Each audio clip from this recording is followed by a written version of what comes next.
शरीयत साहब, एक बार निकाह नहीं 4 बार निकाह होगा साहब। 4 अल्लाह ताला ने निकाह का पैगाम दिया है, 4 निकाह करो, क्या दिक्कत है? अगर अल्लाह ताला इस्तिजा दी है, निकाह नबी की सुन्नत है, लेकिन उस सुन्नत में अगर हम शैतान के अमल को दाखिल करेंगे तो फिर सुन्नत जहमत बन के चलाएगा। क्या जिन्होंने गाना नहीं बजाया, क्या उनकी बेटी का निकाह नहीं हुआ? क्या उनके बच्चों का निकाह नहीं हुआ? क्या उनके घर में बारात नहीं आई? सब कुछ नहीं हुआ? सब कुछ हुआ। ये चीजें खत्म हो जाती है तो देखो वक्त चली जाती है लेकिन बात रह जाती है।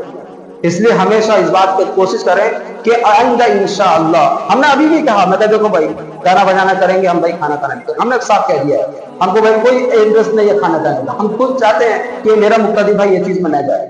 अब उसको लोगों ने गलत अंदाज से पेश कर दिया कि इमाम साहब कहते हैं कि जनाजे की नमाज भी नहीं पढ़ेंगे, नहीं पढ़ाएंगे, ये नहीं करेंगे, वो नहीं करेंगे। भाई ये सब क्या उल्टी सीधी बातें करते हो? मत करो। हमारा मकसद कुछ और है, आप समझने में आपका फेर है। मकसद ये है कि हमारा हर मुक्तदी हमारे साथ जन्नत में जाने वाला है, ये हमारा मकसद है। और हमारे हर मुक्तदी अल्लाह और उसके रसूल की बात को मानने वाले हैं, बस ये मकसद और कुछ नहीं। अल्लाह ताला हम सब इस पर अमल करने की तौफीक नसीब फरमाए।